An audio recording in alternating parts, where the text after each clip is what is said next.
still have actually a response to Mrs. Tim's question, can we hear more?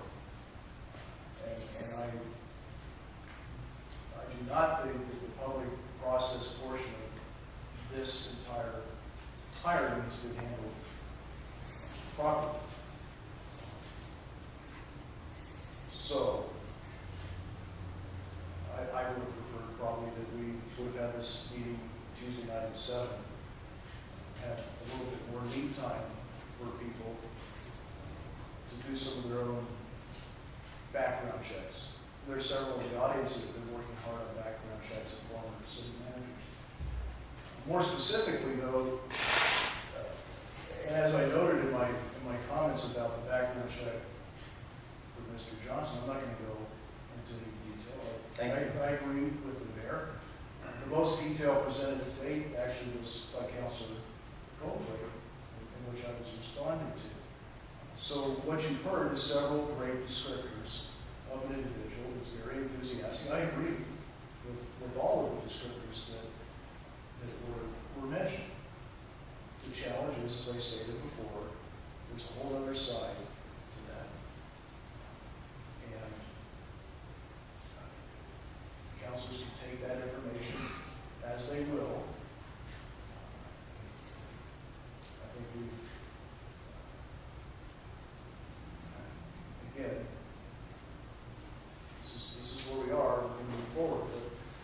But more specifically, Mr. Johnson's resume, which I believe is public information.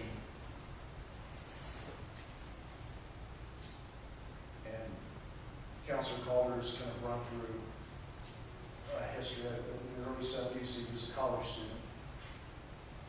He did some work at Bend. He did work as an assistant to the city manager and assistant to the city manager in San Diego.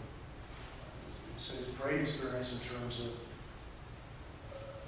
working with cities and areas and military base closures, how do you keep the base from being closed, what do you do for bases closed. And there's a great track record there. Mr. Johnson does not have professional experience specific to managing a city of even our size. And I think that's part of what was reflected in terms of the background check. So,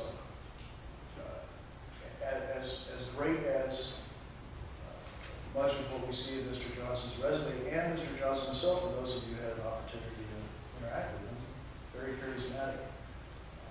Unfortunately, in my mind, this is not the time to take the risk on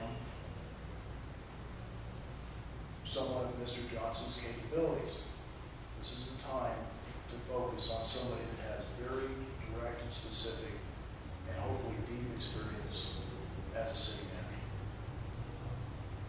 Hopes and dreams aside, and all the great potentials that we see in front of us, we have very specific direct municipal needs that I don't believe Mr. Johnson is prepared to tackle.